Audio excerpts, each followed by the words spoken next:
Hello everybody, नमस्कार। देखो एक बार फिर हाजिर हैं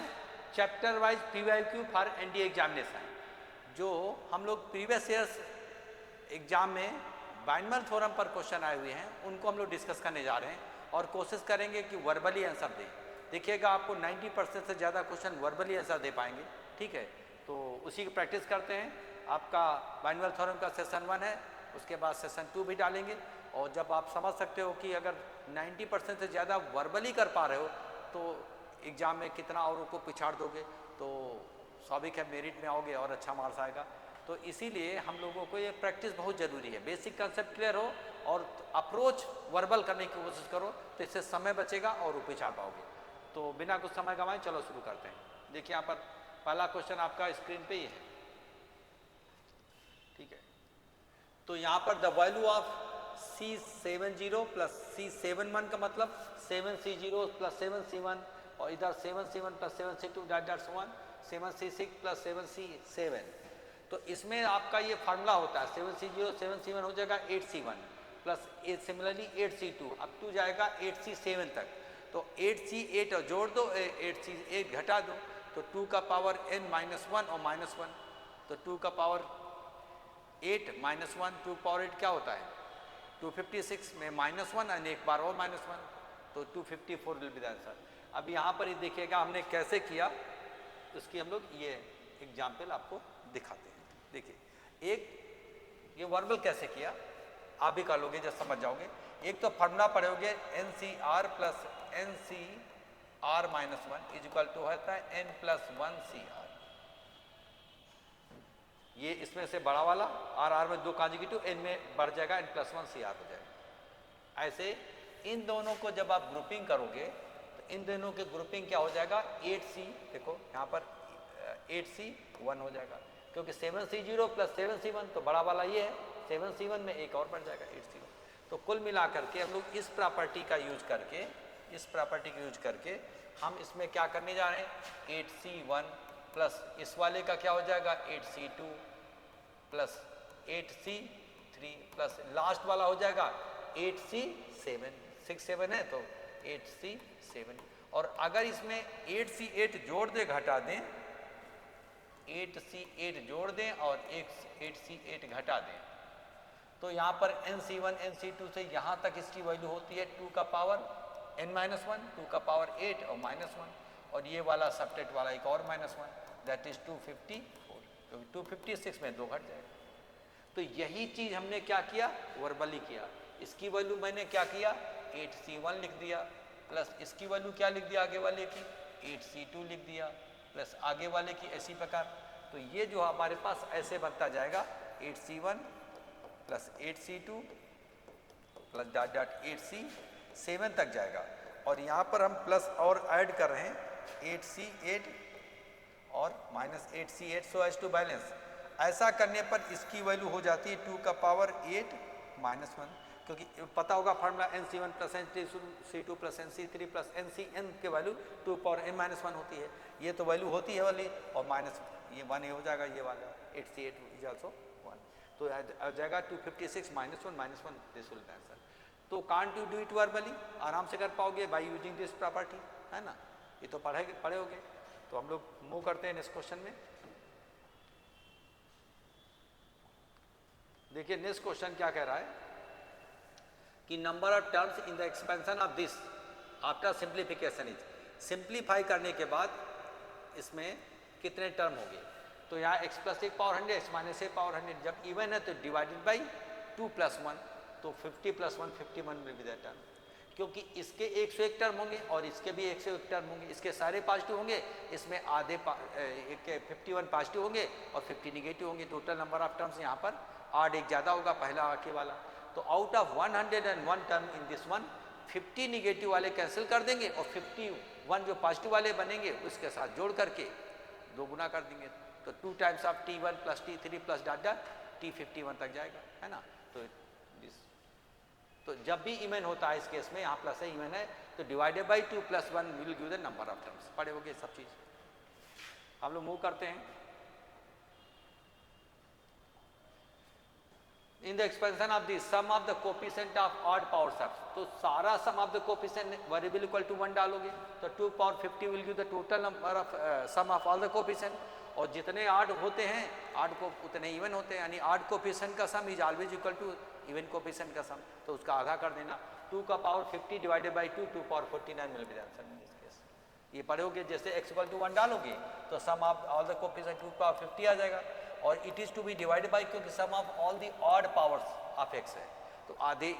ऑड पावर वाले होते हैं आधे इवन पावर वाले होते हैं, तो टोटल का आधा कर देंगे, है ना। सम ऑफ ऑल द कोफिशिएंट का आधा कर देंगे, आधा ऑड वाले पावर वाले हो जाएंगे आधे इवन वाले हो जाएंगे, तो 2 पावर 49 मिल गया answer in this case. Verbal है सब, कितना आसान आसान क्वेश्चन है देखिएगा। यहां पर क्या है कि इन the expansion of this the coefficient of this term, जब इसका टर्म की बात होगी तो 2r + 1 टर्म होगा, तो इसका जो कोफिशिएंट होगा 23c2r होगा, एक कम होता है,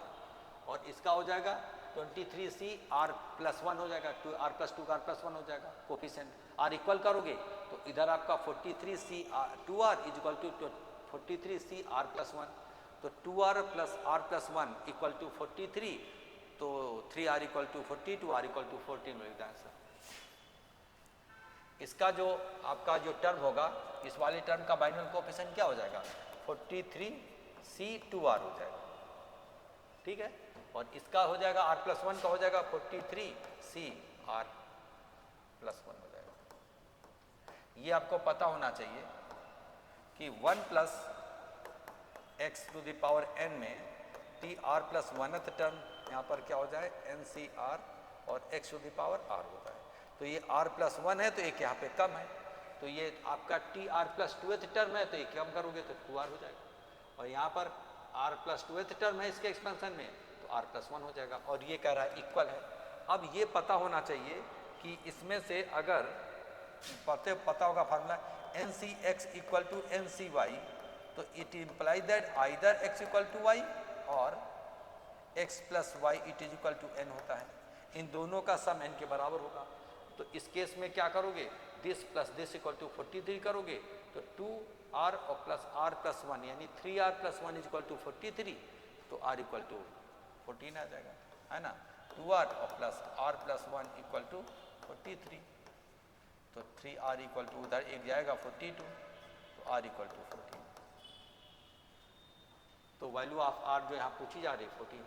तो ये भी आराम से वर्बली हो जाएगा। इसका टर्म का अगर 5वां टर्म होता तो यहाँ 4 होता है, यहाँ 6 होगा तो यहाँ है, तो 2r + 1th टर्म होगा, तो इसका जो बाइनोमियल कोफिशिएंट हो जाएगा वो nc2r हो जाएगा, यानी 43 43c2r is equal to 43cr+1, r+2 में कम करोगे r+1। अब इन दोनों का सम 2r और plus r+1 equal to 43,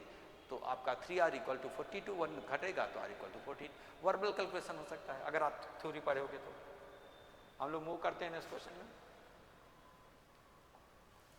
if the coefficient of a power m and a power n in the expansion of this are alpha beta, then which of the following, तो यहाँ पर x⁴ m का coefficient n + n c m होगा, और a का power n का coefficient तो m + n c n होगा, तो दोनों बराबर होंगे, है ना। यहाँ पर पहले वाले में m + n c m is always equal to m + n c n बताए प्रॉपर्टी होती है, इन दोनों का सब इसके बराबर हो जाएगा, है ना। यहाँ पर a का पावर n का कोफिशिएंट x पावर r का कोफिशिएंट होता है ncr, है ना, और ऐसे a का पावर m का हो जाएगा, तो यहाँ पर n की जगह पर n + 1 और c m r होता है तो r, है ना। तो यहाँ पर एक पावर n का कोफिशिएंट दिस, है ना, nc ये इसकी जगह m + n, n की जगह पर n + 1 और c n हो जाएगा, क्योंकि एक पावर n का कोफिशिएंट पावर r होता है तो r होता है, और कोफिशिएंट है तो आपको पता है a का पावर में जाएगा एक्सपेंड होगा, तो इन दोनों का सम इसके बराबर होगा। ये वाला अल्फा है, वो वाला हम क्या मान लेंगे, बीटा मान लेंगे, तो अल्फा इक्वल टू बीटा, तो दिस विल बी आंसर। तो साफ साफ जाहिर है, जैसे आपको पता है 1 + x⁴n में आपका x⁴r का कोफिशिएंट ncr होता है, तो यहाँ पर a है, इसकी जगह पर क्या है a है, तो ये a हो जाएगा, तो ये हो जाएगा, a का पावर n का कोफिशिएंट यहाँ n होगा तो यहाँ n हो जाएगा, n की जगह पर n + m है, m + n है ना, n की जगह पर यहाँ पर देखिएगा इसमें एक्सपेंशन में, तो यहाँ पर क्या हो जाएगा m प्लस एन, और यहाँ पर m का कोफिशिएंट तो c m हो जाएगा, और n का कोफिशिएंट हो जाएगा तो m plus N c n हो जाएगा। तो दोनों बराबर, क्योंकि इन दोनों सफिक्स इसके बराबर है, तो अल्फा है ये बीटा है, तो अल्फा इक्वल टू बीटा है ना। नेक्स्ट क्वेश्चन में मूव करते हैं। What is the number of zeros, number of non zero term in the expansion of this, यानी इसके एक्सपेंशन में कितने टर्म होंगे, तो इसमें 12 होंगे, इसमें 12 होंगे, 12 में आधे पॉजिटिव आधे निगेटिव, तो निगेटिव वाले कैंसिल करके 6 बचेंगे, तो 6 विल बी आंसर। इसके 12 पॉजिटिव होंगे, इसमें 12 में 6 पॉजिटिव 6 निगेटिव, तो 6 निगेटिव वाले इसके साथ इक्वल एंड अपोजिट कैंसिल कर देंगे, तो 2 टाइम्स ऑफ क्या बचेगा, 2 टाइम्स ऑफ यहाँ पर 6 बचेगा, T1 प्लस T3 प्लस ये वाले जुड़ेंगे T5 plus up to that है ना, T11 तक जुड़ेगा। इस केस में आधे इवन है, आधे 12 और 12 में इसके आधे कैंसिल आउट हो गए, तो 2 टाइम्स आती है यहाँ पर T7 प्लस T9 और प्लस T11, ये वाले ऐड हो जाएंगे 2 टाइम्स ऑफ दिस, और इवन वाले आपका T2 T4 etcetera they will get cancel. तो सीधा सा देखो 12 टर्म आधे कैंसिल, तो 6 बराबर है।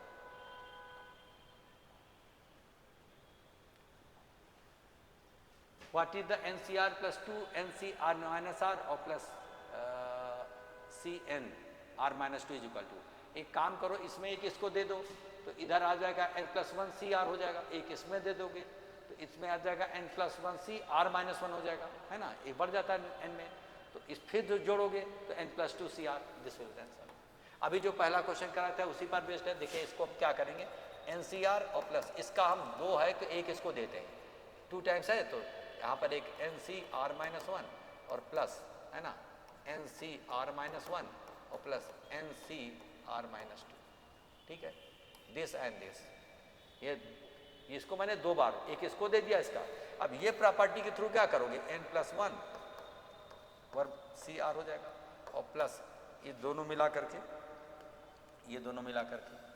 और फिर ये दोनों मिला करके क्या करोगे, n प्लस 1 C, इसमें R माइनस 1 हो जाएगा बड़ा वाला, इसमें n प्लस 1 हो जाता है, प्रॉपर्टी होती है। अब ये दोनों में फिर ऐड करोगे तो यहाँ पर हो जाएगा C, दोनों में बड़ा है R, और n प्लस 1 हो जाता है n प्लस 2, है ना। इसी को तो आप चाहो तो C लिख सकते हो, n प्लस 2 लिखने का तरीका ये भी होता है, जो कि आपका डी में दिया हुआ है, यही मैंने वर्बली किया। इसमें एक दे दिया तो n प्लस 1 CR हो जाएगा, इसमें एक दे दिया तो n प्लस 1 CR माइनस 1, और फिर दोनों को जोड़ दिया तो फिर आपका n प्लस 2 CR, है ना, ये छोटे बड़ा वाला है R, दोनों में 2 लगातार होना चाहिए प्रॉपर्टी के, तो ये रही रहेगा, इसमें एक बढ़ जाता है, तो इसी को ऐसे लिखते हैं जैसा पहला क्वेश्चन किए थे प्रॉपर्टी के थ्रू। तो हम लोग मूव करते हैं नेक्स्ट क्वेश्चन में, देखिए क्या है, the coefficient of the middle term of the binomial expansion of this are B alpha and those of 2 middle terms of the binomial coefficient of this B beta and gamma, which one of the following relation is correct. तो इसमें जो है middle term क्या हो जाएगा, divided by 2 करोगे तो 2n plus 2n even होता डिवाइडेड बाई 2n, और उसके आगे वाला n प्लस 2th टर्म, इसका बाइनोमियल कोफिशिएंट हो जाएगा 2n CN हो जाएगा, और इसके जो मिडिल टर्म के बाइनोमियल कोफिशिएंट हो जाएगा क्या बताओगे, ट्वाइस n, यहाँ पर r प्लस 1 डिवाइडेड बाई 2, तो ट्वाइस n CN माइनस 1, और उसके बाद ट्वाइस 1 CN, तो इसमें जोड़ करके फिर हो जाएगा बराबर हो जाएगा अल्फा इक्वल टू बीटा होगा। देखो यहाँ पर अल्फा इक्वल टू क्या होगा, इसका ट्वाइस NCN होगा, है ना, तो इसका मिडिल टर्म जो होगा तो हो जाएगा n प्लस 1th टर्म होगा, तो n प्लस 1th टर्म का मिडिल टर्म बाइनोमियल कोफिशिएंट क्या हो जाएगा, ये हो जाएगा। और यहाँ पर क्या है, बीटा जो हो जाएगा तो यहाँ पर इसको प्लस 1 करके डिवाइड करेंगे तो आपका हो जाएगा, क्या हो जाएगा, n आ जाएगा, तो इसका n टर्म का हो जाएगा n माइनस 1, तो twice NC minus 1 CN minus 1, और इसके आगे वाला हो जाएगा ट्वाइस n माइनस 1 CN, तो इन दोनों को ये हो जाएगा बीटा और गामा, ये हो गया अल्फा, ये हो जाएगा बीटा और प्लस गामा, तो इन दोनों को जोड़ोगे तो इसके बराबर आ जाएगा, है ना। इसके बराबर कैसे आ जाएगा, इसमें बड़ा n है तो CN हो गया, इसमें एक और बढ़ा दो ट्वाइस n, अभी प्रॉपर्टी बताया था, है ना, ये लगातार होते हैं, इसमें से इस इधर बढ़ जाएगा n प्लस 1 CN हो जाएगा, है ना, तो ये इसके बराबर है, तो इसमें ट्वाइस n CN, तो कुल मिलाकर के alpha equal to beta plus gamma, this will be answer. Middle term कैसे निकालते हैं पता है, इवन होता है यहाँ पर डिवाइडेड बाई 2 +1 करोगे तो वो वाला टर्म मिडिल टर्म होगा, और ऑड है तो +1 डिवाइडेड बाई 2 करोगे वो वाला टर्म, और उसके आगे वाले देयर विल 2 मिडिल टर्म्स, क्योंकि ऑड होता है तो there will be 2 middle terms. Expansion में इवन टर्म होते हैं तो मिडिल टर्म बीटा गामा, तो एक ये हो जाएगा Tn-1th टर्म और Tnth टर्म और Tn+1th टर्म। तो यहाँ पर देखिए इन दोनों का सम प्रॉपर्टी के थ्रू इसके अल्फा बराबर हो रहा है, इसलिए वो प्रॉपर्टी एग्जिस्ट करेगा। देखिए आगे हम लोग बात करते हैं क्या है, what is the coefficient of the middle term in the binomial expansion of this. तो इसके एक्सपेंशन में करोगे तो टोटल जो टर्म होंगे वो 5 होंगे, 5 में तीसरा मिडिल टर्म होगा, तो तीसरा मिडिल टर्म लिखोगे T3 = क्या होगा NC2, तो 4C2 6 हो गया, और 2 का पावर 2 3 का पावर 2, तो 4 और 9 36, 36 × 4 216, तो this will be the answer. ठीक है, इसका जो मिडिल टर्म हो जाएगा वो थर्ड टर्म हो गया, क्योंकि यहाँ डिवाइडेड इवन है तो बताया था डिवाइडेड बाई 2 + 1, तो 2 + 1 थर्ड टर्म मिडिल टर्म, तो इसका जो हो जाएगा क्या 4C2, एक 3 होता है तो एक कम होता है NCR है ना, और यहाँ पर 2 का पावर 2 और 3 का पावर 2 और x पावर 2, तो इसकी वैल्यू क्या हो जाएगी 4C2 6, 6 × 4 × 9, तो 36 × 6 216।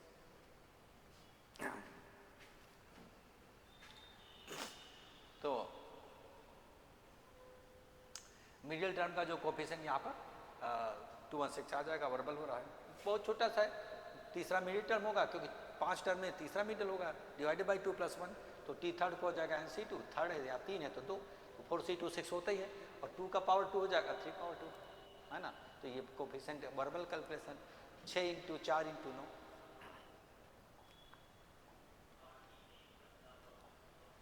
आगे देखिए कह रहा है इसमें है C2n+2 = this, then is equal to, अरे भैया इन दोनों का सम इसके बराबर हो जाएगा, तो n2 कैंसिल हो जाएगा, 2n = 2 n = 10, बहुत आसान है। देखिए 20Cn+2 प्रॉपर्टी बार बार यूज हो रही है, 20Cn-2, तो यहाँ पर इन दोनों का सम इसके बराबर हो जाएगा, 2 कैंसिल, 2n = 20, तो 2n = हो जाएगा 20, तो n = 10, तो can't you do it verbally है, NCR = NC n-r होता है, NCY अभी बताया this plus this is always equal to this, सब इसका सम इसके यहाँ पर 20 के बराबर होता है। आगे बढ़ते हैं हम लोग, what is the number of terms in the expansion of this, इसके एक्सपेंशन में कितने टर्म होंगे, तो यहाँ पावर तो सेम है तो पावर होल पावर हो जाएगा, a + b -b वाला का तो 4x² - 9² पावर 2 का 4 4 5 टर्म होंगे। एक तरीके से जब इसको करोगे तो 2x का होल स्क्वायर -3y का होल स्क्वायर, और इसका यहाँ पर क्या होल स्क्वायर, और पावर 2 यहाँ पर पहले से ही है, ये 2 पहले से ही है,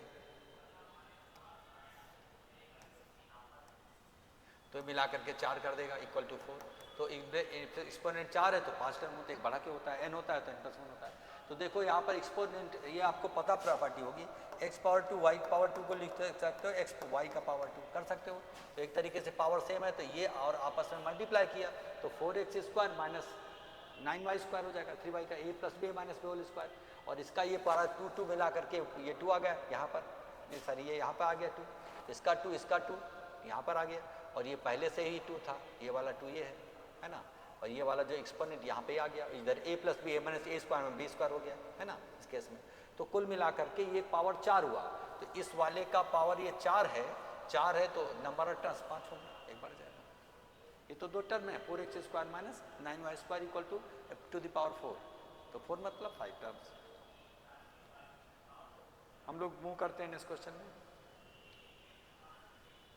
यहाँ पर in the expansion of this the first 3 terms of the respectively are this, तो पहला 1 1 तो मैच करेगा, तो यहाँ पर दूसरा टर्म हो गया NA x = 12, तो NA = हो जाएगा 12, नंबर 1 इक्वेशन, और NC2 मतलब होता है n × n-1 / 2, और x² का a² x² = यहाँ पर 64 हो जाएगा, दिस द सेकेंड इक्वेशन। ये आपको पता है इसका एक्सपेंशन 1 प्लस क्या होता है NC1 AX plus NC2 AX का होल स्क्वायर, ऐसे चलेगा है ना, तो 1 1 तो मैच कर देगा इसमें, इसके एक्सपेंशन पहला टर्म 1 1 मैच किया, दूसरा जो टर्म है वो यहाँ पर NAX हुआ, तो NAX में यहाँ पर किसके 12 12x, तो NA = 12 हो गया, तीसरा हो जाएगा इसके बराबर हो जाएगा, एक्स स्क्वायर का कोफिशिएंट 64 है, तो n C two a square 64 match करा देना ये करके। अब इसको हम लोग कैसे सॉल्व करेंगे, सॉल्व करने के लिए इसका स्क्वायर करके घटा दो, ये कर दो, डिवाइड कर दो, यानी फर्स्ट का स्क्वायर करो डिवाइडेड बाय सेकंड का स्क्वायर करो, सेकंड का एच टी रहेगा। तो इससे फायदा क्या हो जाएगा, एक एन एन कैंसिल हो जाएगा, twice n divided by n into n minus one, n minus one n n cancel हो जाएगा, एन माइनस वन बचेगा, इज इक्वल टू इधर बार देगा 144 डिवाइडेड बाई 64। हमने इसको डिवाइड किया तो यहाँ पर एक एन स्क्वायर था, एक तो कैंसिल हो जाएगा, ठीक है, तो इधर n divided n minus one, a square cancel हो जाएगा, नीचे का 2 ऊपर चला गया, फैक्टोरियल 2 तो ये यहाँ बचा, इधर आपका 144 बाई दिस, इसको कैंसिल करोगे तो आ जाएगा 72 और डिवाइडेड बाई कितना बचेगा 32,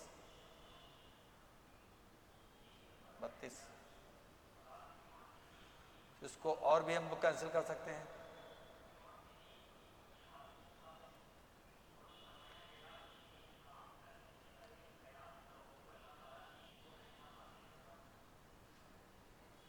चलो कोई बात नहीं, इसको हम क्या करेंगे कि यहाँ पे कैंसिल करेंगे, यहाँ कितना हो जाएगा,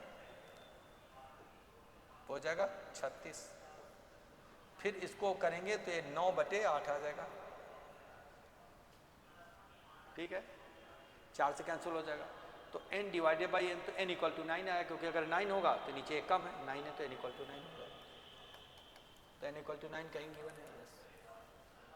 तो एक बार देखो ये ऐसा क्वेश्चन है जहाँ पर थोड़ा पेन का यूज करना पड़ेगा, पहली बार ये हम 12वें क्वेश्चन में पहुंचे जहाँ पेन का यूज करना पड़ा, क्योंकि तो इसका एक्सपेंशन में जो इस टाइप का होता है वो पहला दूसरा तीसरा टर्म, पहला 1 1 सेम हो गया, दूसरा NC1A का मतलब NCNA, तो NA इक्वल टू 12 दिया है, NC2A स्क्वायर इक्वल टू 64 दिया है, तो यहाँ पर A स्क्वायर था, यहाँ NA है, तो स्क्वायर करके पहले स्क्वायर करके डिवाइड करोगे तो इधर ही आ जाएगा, इधर आपका आ जाएगा कितना 9/8, तो n divided by n minus one equal to 9/8, तो यहाँ पर 9 डालेंगे, n की वैल्यू 9 डालेंगे तो नीचे 8 बचेगा, बैलेंस करें, न्यूमरेटर डिनोमिनेटर से एक अधिक है, तो यहाँ पर ये एक अधिक है, तो इक्वल टू 9 मिल जाएगा। ऑप्शन के थ्रू जाकर के भी चेक करके देख सकते हो कौन इसको सेटिस्फाई करेगा, ये तो आपको पता है, जस्ट स्क्वायर करके डिवाइड करोगे तो आपको ये n की वैल्यू निकल आएगी, एक स्क्वायर विल गेट कैंसिल, तो इसमें थोड़ा सा पेन यूज करोगे, it is not that much difficult. तो हम लोग मूव करते हैं नेक्स्ट क्वेश्चन में। नेक्स्ट क्वेश्चन में यहाँ पर क्या कह रहा है कि how many terms are there in the expansion of this, तो ये 1 प्लस एक्स का होल स्क्वायर यानी n प्लस एक्स पावर 10 हो जाएगा, और 1 प्लस 2i का पावर 10 हो जाएगा, तो 11 और 11 22 टर्म में एक कॉमन हो गया 1 1, तो 21 term, this will be answer. देखिए इसमें वाले में 1 प्लस एक्स का होल स्क्वायर का मतलब 10, इसके ये 1 प्लस एक्स का होल स्क्वायर है का पावर 5, तो 10 हो गया। सिमिलरली इसमें हो जाएगा 1 प्लस 2y का पावर 10 हो जाएगा, 1 प्लस 2y का होल स्क्वायर पावर 5 10। अब इसके 11 टर्म प्लस इसके 11 टर्म, लेकिन इसका पहला टर्म करोगे तो 1 वे भी देगा 1 वे भी देगा, बाकी डिसिमिलर है, बाकी हर टर्म में x रहेगा हर टर्म में y रहेगा, तो ऐड तो होगा नहीं, तो कुल मिलाकर इसके 11 11 22 टर्म में पहला दोनों का कॉमन रहेगा, तो एक बार काउंट हो गया, तो 22 में कम कर दिया 21 टर्म होंगे टोटल।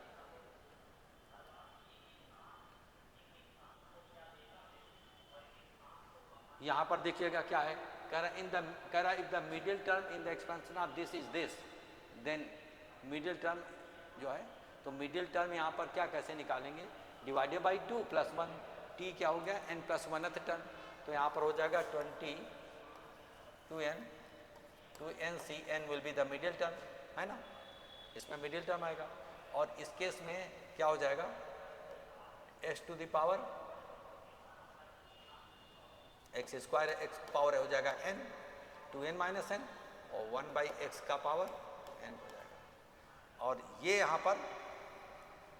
मिडिल टर्म इसके बराबर है, तो यहाँ पर x पावर 10 है, तो x पावर 20 में गया, आपका 20 में 10 गया, तो n इक्वल टू 10 आएगा, तो तभी तो x पावर ये आ जाएगा, ये क्योंकि इसको सिंप्लीफाई कर रहे हो, तो 20c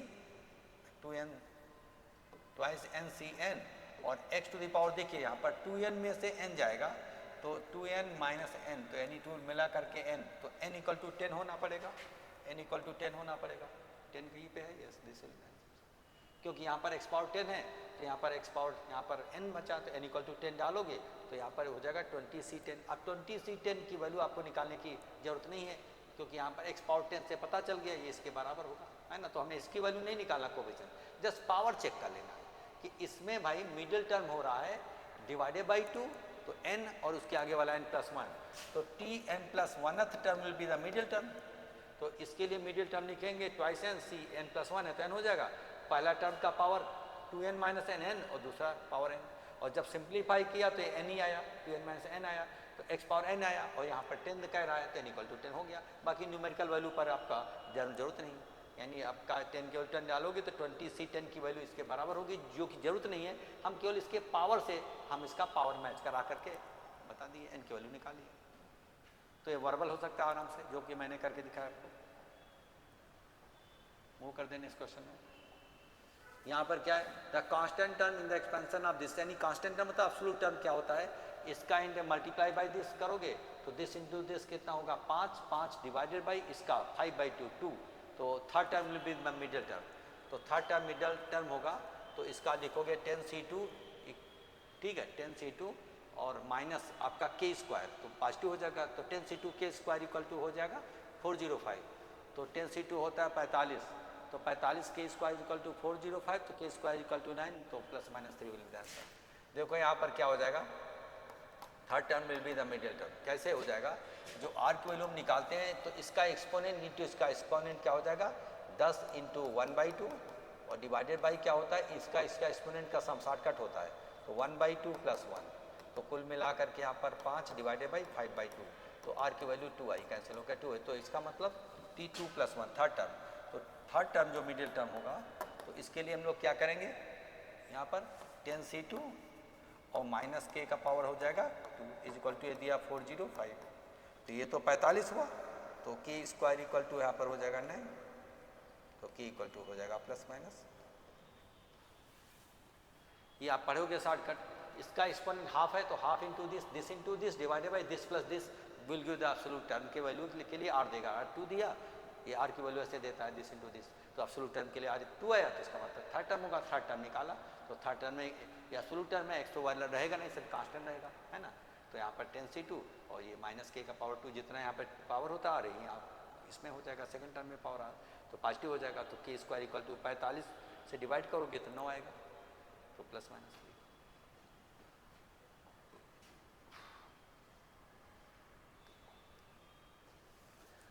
What is the sum of the last 5 coefficient in the expansion of this when it is expanded in ascending power of x? तो इसमें जब एक्सपेंड करोगे तो 10 टर्म होंगे, तो आधे पहले वाले आधे और बाद वाले आधे के कोफिशिएंट सम बराबर होता है, तो सम ऑफ ऑल कोफिशिएंट हो जाएगा, क्या हो जाएगा, इक्वल टू 1 डालोगे 2 पावर 9, 2 पावर 9 डिवाइडेड बाई 2 करोगे तो 2 पावर 8 256 विल बी आंसर हो जाएगा, क्योंकि आपको पता है कि 10 टर्म में 1 + x पावर 9 में कुल मिलाकर के 10 टर्म हो गया, तो इधर का पहला, इधर का पहला, इधर का दूसरा, उधर से दूसरा, इधर से तीसरा, इधर से पांचवा, उधर से पांचवा, तो आधे कोफिशिएंट का सम इसके आगे वाले कोफिशिएंट इक्वल और सेम होता है ना, इसका पहला उसका पहला, पास्कल ट्रायंगल जानते होंगे, तो total sum of the coefficient हो जाएगा आप 10 बाई पुटिंग इक्वल टू 1, तो 2 का power 9 will give the equal to 1 डालो, 2 power 9 will be sum of all the coefficient, तो उसमें जो पहले वाले आधे और बाद वाले आधे बराबर बराबर होते हैं, है ना, तो उसको आधा कर देंगे डिवाइडेड बाई 2 कर देंगे, तो 2 power 8 that is 256 will be the answer. और ऐसा भी पूछा जाएगा कि पहले आधे और बाद में आधे के अलावा ऐसा पूछा जाएगा कि sum of all the odd coefficient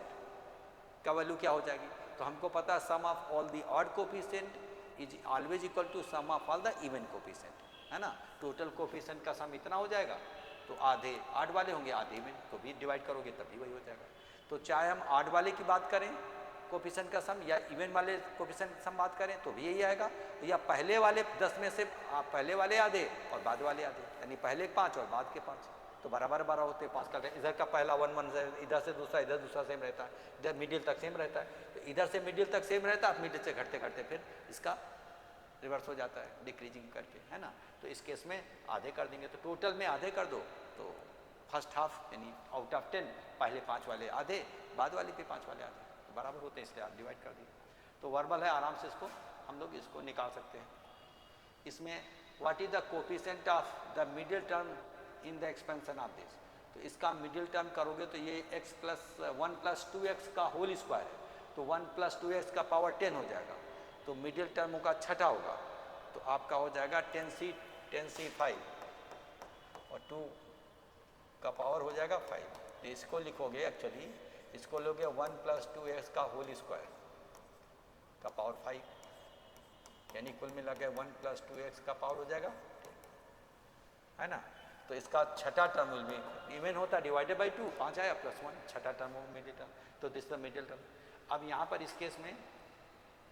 इसको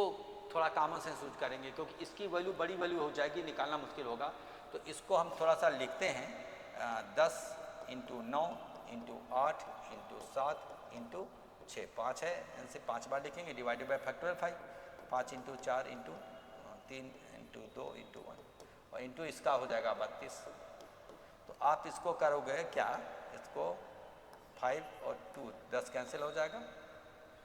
4 और इसको 2 कर दिया और 3 और इसको 3 कर दिया। अब इसका यूनिट डिजिट निकालते हैं, तो यहाँ पर यूनिट डिजिट क्या होगा, 3 इंटू 2 6, 6 और into 7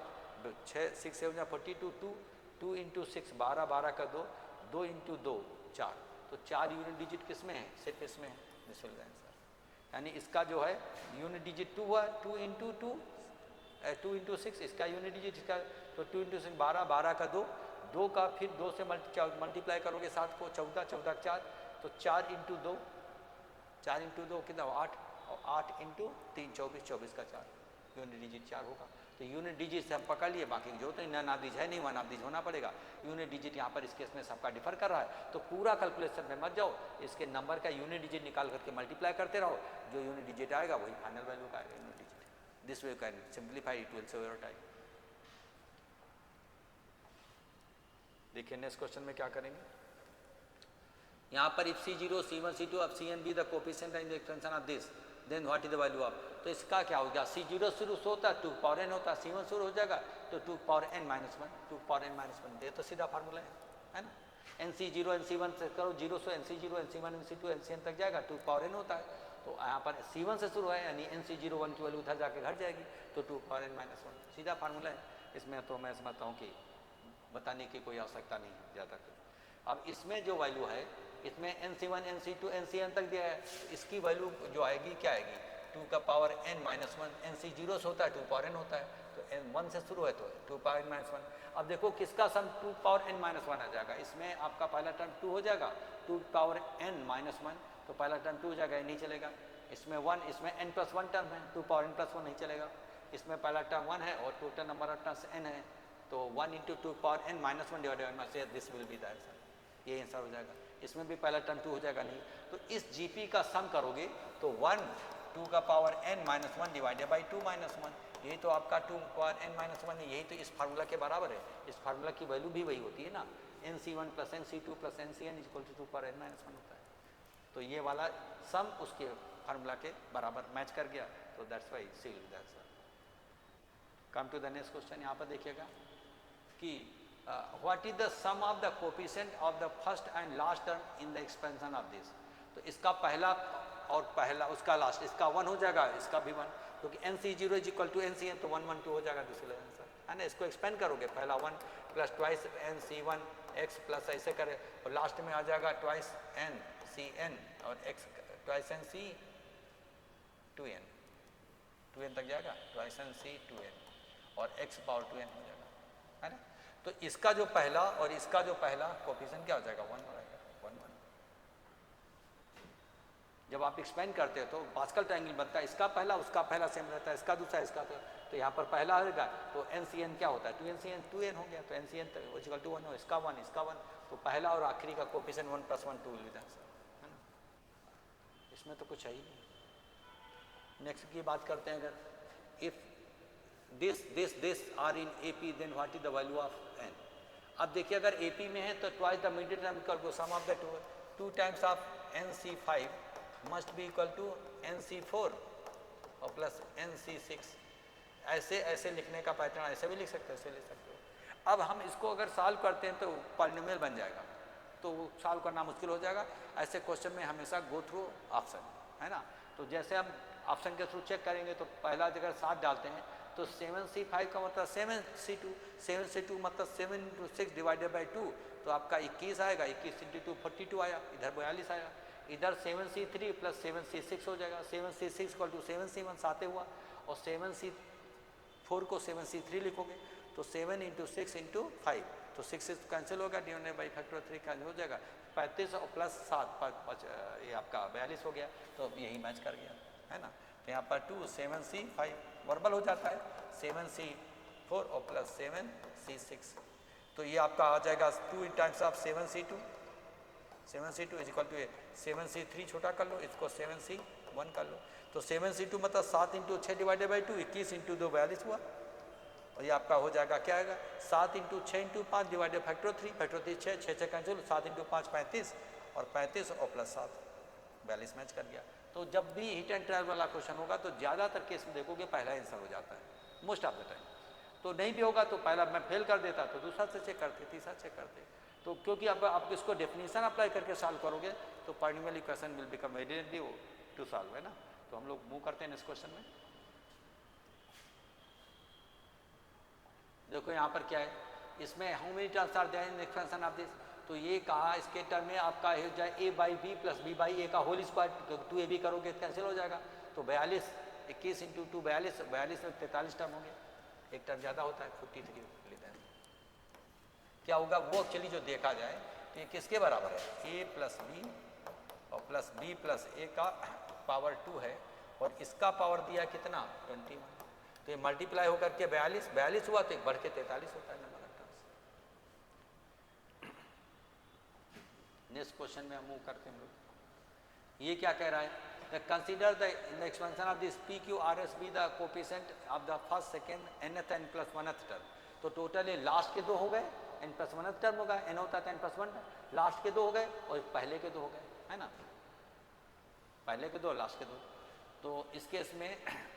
PQRS be the coefficient of the first, second, nth and n plus 1th term respectively, then what is PS and RQ, तो यहाँ पर इसका पहला तो इसका 1 होगा, P = 1 होगा, और यहाँ पर S = 1 होगा, और इसका दूसरा टर्म क्या हो जाएगा NC1x, तो n ही होगा, ये इक्वल टू n होगा, और उधर से दूसरा ये भी आपका n होगा, यानी इधर से पहला आखिरी वाला 1 1, इधर से दूसरा उधर से दूसरा 1 n है, इधर से हो जाएगा 1 प्लस nx होगा, nx मतलब क्या है n जो कोफिशिएंट मिला x का, तो उधर से भी आपका मिलेगा, क्या मिलेगा लास्ट वाले में NCn x पावर n, और इधर NCn-1 x पावर n-1, तो इधर से ये NC1 के बराबर होता है, यानी n के बराबर होता है, तो इधर से पहला 1 1, उधर से पहला 1, तो ये भी आपका 1 1 हो गया, और इधर n हो गया, तो इसमें आप डालोगे तो 1 × 1 और प्लस n × n, यानी 1 + n² से बहुत आसान है। यहाँ इसके एक्सपेंड करोगे ना तो पहला कोफिशिएंट 1 हुआ, दूसरा n हुआ, और उधर से लास्ट वाला ये जो n plus 1th term is the last term, तो इसका पहला उसका पहला लास्ट से पहला यानी सेम रहता है, उधर भी 1 होगा, और इधर से दूसरा उधर से दूसरा, ये उधर से दूसरा है, तो इधर से दूसरा n है तो उधर से दूसरा n होगा, तो ये दोनों n वैल्यू हो गई, ये पहला और उधर से पहला लास्ट वाला नहीं, उधर से पहला राइट से पहला, तो ये 1 1 हो गया, तो यहाँ पर डालोगे तो 1 × 1, तो 1 × 1 और प्लस n × n, तो 1 + n² मूव करते हैं नेक्स्ट क्वेश्चन में, देखते हैं ये क्या कहता है। तो इस केस में है का in the expansion of this the sum of 5th and 6th term is 0, then a/b is equal to, इसमें थोड़ा पेन का यूज करना पड़ेगा, ये सेकेंड क्वेश्चन मिला जहाँ पर पेन का यूज करना थोड़ा पड़ेगा। तो यहाँ पर हम लोग क्या करेंगे, 5th टर्म का कोफिशिएंट हो जाएगा n की वैल्यू NC4 हो जाएगा, 5th टर्म मतलब NC4 है ना, थोड़ा सा बड़ा कर देते हैं NC4, और यहाँ पर a का पावर क्या हो जाएगा n-4, और माइनस b का पावर 4 और प्लस, और 6th टर्म इसका क्या हो जाएगा NC5, और a का पावर n-5 और माइनस b का पावर इक्वल टू 0। अब इसको ये तो निगेटिव देगा, तो उधर जा करके इक्वल टू 0, उधर जा करके पॉजिटिव हो गया, तो अब हम अगर a/b निकालते हैं, a बाई बी निकालते हैं तो इसको डिवाइड करोगे आपका ln कैसे हो जाएगा बाई इसको डिवाइड करोगे तो इधर आपका NC5 डिवाइडेड बाई NC4 आएगा। NC5 डिवाइडेड इसको उधर ले जाओगे नेगेटिव है पॉजिटिव हो जाएगा तो NC5 डिवाइडेड बाई NC4 हो जाएगा। इधर इसको लाओगे तो a बाई बी आएगा, है ना। इसमें करके देखो n-4 में डिवाइडेड बाई n-5 नीचे वाला ऊपर चला n कैंसिल हो जाएगा ये और यहाँ पर इस केस में इधर उसको उधर ले जाओ तो b बचेगा, b इधर आ जाएगा। अब यहाँ पर जैसे हम ऑप्शन के थ्रू n इक्वल टू हम डालते हैं n इक्वल टू 5 डालेंगे, जैसे n इक्वल टू 5 डालेंगे तो ये आपका 1/5 आ जाएगा। NCN1 होता है और 5C4 5C1 1/5 तो n इक्वल टू 5 डालने पे तो देखो n इक्वल टू 5 डालने में कौन 1/5 देगा, n इक्वल टू 5 डाला तो नहीं देगा तो ये देगा n इक्वल टू 5। तो आपका आसान काम हो गया, है ना, क्योंकि हम इसको सॉल्व करके वो निकालेंगे तो उसमें ज़्यादा मेहनत है। तो बेटर रहेगा हम यहाँ पर जैसे n इक्वल टू इसमें 5 डाला तो 1/5 सिंपल, तो इसमें भी डाला n इक्वल टू 5 तो भी 1/5 दे रहा है, बाकी नहीं दे रहा है। तो ऐसे करोगे तो आपका समय बचेगा। लेकिन हाँ इतना तो लिखना पड़ेगा कि a/5 आया क्या। उसके बाद हम लोग इसको सॉल्व करने के बजाय देखेंगे n की वजह इसमें क्या कोई वैल्यू डाल देते हैं जो आपको इजी रहे। 5 डालने पर इजी हो गया तो जो ये देगा वही वहाँ पे देना पड़ेगा, है ना। This way can get it. Next question में हम लोग बात करते हैं क्या है, what is the sum of the coefficient of all the powers of all the terms in the expansion of this. तो sum of all the coefficients जो होता है वो by putting variable equal to 1 variable को eliminate कर देना है। तो हमेशा कुछ भी बेस में वेरिएबल x y z होगा सबको 1 डालो। तो जैसे 1 डालोगे तो -4 का पावर 4 इवन पावर पॉजिटिव है यानी 4 पावर 4 यानी 2 का पावर 8 2 पावर 8 मतलब 256 मिलता है आंसर। पॉजिटिव वाला होगा क्यों, क्योंकि यहाँ पर माइनस पॉजिटिव का -4 का पावर 4 आ जाएगा x इक्वल टू 1 डालने पर, क्योंकि वेरिएबल को एलिमिनेट करना है तभी तो कोफिशिएंट बचेगा सारा। तो 1 डालोगे तब एलिमिनेट हो जाएगा और इवन की वजह से हो जाएगा ये पॉजिटिव हो जाएगा यानी 2 का पावर 8 हो जाएगा 2 power 2 into this positive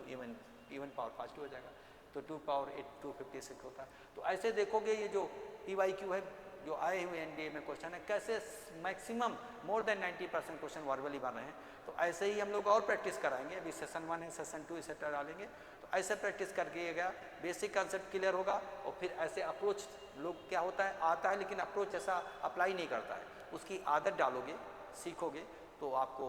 pen को यूज मिनिमाइज करोगे, कभी कभी जहाँ जरूरत पड़ेगी वही करोगे, अदरवाइज ज़्यादातर क्वेश्चन वर्बल बन जाएंगे। तो वर्बल बन जाएंगे तो आप समझ सकते हो कि कितना समय बचाओगे। तो आज इतने रखते हैं, बाकी हम लोग मिलते हैं नेक्स्ट क्लास में। Till then good bye, thank you very much for watching this video.